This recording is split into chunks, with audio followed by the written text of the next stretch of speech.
केके पाठक की शिक्षा विभाग से जब विदाई हुई तो मास्टर साहब को लगा कि भाई साहब चलो हमारी जान बच गई। लेकिन उनको पता नहीं था कि केके पाठक के बाद जो अधिकारी अपर मुख्य सचिव शिक्षा विभाग के बन के आ रहे हैं उनका नाम है एस सिद्धार्थ।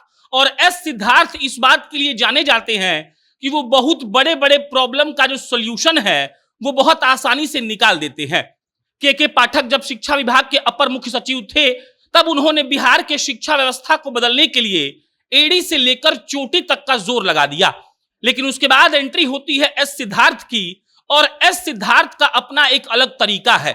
और वही तरीका जब एस सिद्धार्थ अभी शिक्षा विभाग को सुधारने में लगा रहे हैं तो एकदम से रिजल्ट आना त्वरित दिख रहा है और लोगों को समझ में आ रहा है कि वाकई में अगर बड़े लेवल पर बैठे अधिकारी चाहें तो वो लोग किसी भी चीज को बहुत ही कम दिनों के अंतराल में अच्छा कर सकते हैं। अब पहले समझिए कि केके पाठक क्या कर रहे थे और उसके बाद हम आपको समझाएंगे कि एस सिद्धार्थ का नया फरमान क्या है और उनके इस नए फरमान से बिहार के शिक्षा व्यवस्था में कैसे बदलाव होना शुरू हो चुका है। केके पाठक के नियम को याद करिए। एक नियम आया था कि बिहार के 75,000 जो सरकारी विद्यालय हैं उनमें औचक निरीक्षण किया जाएगा। औचक निरीक्षण इस बात का होगा कि बच्चे स्कूल ड्रेस में आए हैं कि नहीं, बच्चों को ठीक से पढ़ाया जा रहा है कि नहीं, बच्चों का होमवर्क चेक हो रहा है कि नहीं, बच्चों को होमवर्क मिल रहा है कि नहीं, शिक्षक समय से विद्यालय आ रहे हैं कि नहीं। ऐसा तो नहीं है कि वो लोग हस्ताक्षर करके यानी कि अपना प्रेजेंट का हस्ताक्षर कर दिए और निकल गए। इसके अलावा ये भी चेक हो रहा था कि शाम में जब तय समय पर जो कहा गया है कि शिक्षकों को जाना है उसी वक्त उससे पहले तो नहीं चले आ रहे हैं। और शिक्षकों में इस बात का हड़कंप मच गया कि भाई साहब अगर हम गए और औचक निरीक्षण हमारे विद्यालय में हो गया तब तो हम नौकरी से हाथ धो बैठेंगे। बीच में सारे लोगों ने यह खबर सुना होगा कि केके पाठक ने प्रधानाध्यापक तक का सैलरी रोक दिया था। बच्चा अगर स्कूल नहीं आ रहा था तो शिक्षकों को जिम्मेदार बताया गया और कई शिक्षकों का सैलरी 2-2 महीना रोका गया। और तब हमने देखा कि अचानक से बच्चे स्कूल आने लगे और लोगों को लगा कि देखिए केके पाठक साहब ने बदलाव कर दिया। उसके बाद बहुत सारी कंट्रोवर्सी हुई। आरजेडी के शिक्षा मंत्री और केके पाठक में बहुत बवाल हुआ। बीजेपी और जदयू के लोग भी केके पाठक से सहमत नहीं दिख रहे थे और अंत में होता यह है कि उनकी छुट्टी होती है और उसके बाद एस सिद्धार्थ बन के आते हैं अपर मुख्य सचिव शिक्षा विभाग। अब शिक्षा विभाग में क्या हो रहा है ये सुन लीजिए।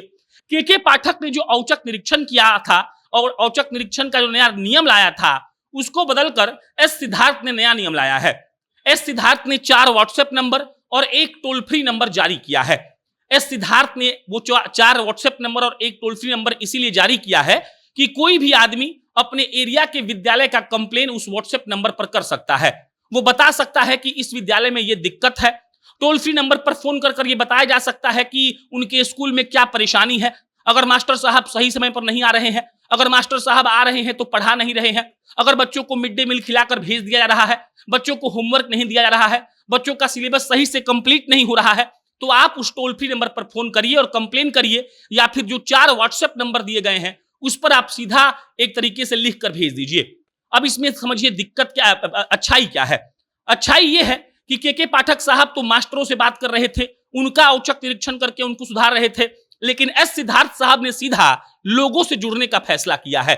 एक अभिभावक जिसका बच्चा सरकारी विद्यालय में पढ़ रहा है, अगर उसको समझ में आता है कि उसके बच्चों के साथ स्कूल में सही नहीं हो रहा है, उसका बच्चा ढिलाई कर रहा है पढ़ाई में और स्कूल से कोई प्रेशर नहीं है, सिलेबस कंप्लीट नहीं है, घर आकर वो होमवर्क नहीं कर रहा है या फिर उसको होमवर्क मिल ही नहीं रहा है, तो वो अभिभावक सिंपली क्या करेगा कि उस टोल फ्री नंबर पे फोन करेगा, व्हाट्सएप नंबर पे मैसेज करेगा और बताएगा कि वो कौन से एरिया के विद्यालय के बारे में बात कर रहा है और बताएगा कि उसकी क्या समस्या है।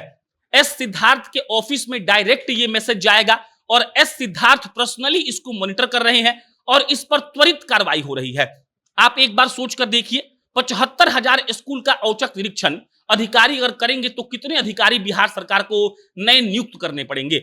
ये ह्यूमनली पॉसिबल नहीं है, मतलब ये एकदम से पॉसिबल ही नहीं है कि कोई आदमी 75,000 स्कूल का निरीक्षण कर ले। और अब जब टोल फ्री नंबर और व्हाट्सएप नंबर जारी हो गया है तो लोगों को सहूलियत मिल रही है सीधा कंप्लेन करने की और एस सिद्धार्थ कंप्लेन पर कार्रवाई नहीं कर रहे हैं, पहले जांच कर रहे हैं और उसके बाद अगर ये मालूम चलता है कि कंप्लेन सही है तो उस पर उसी वक्त कार्रवाई हो रही है।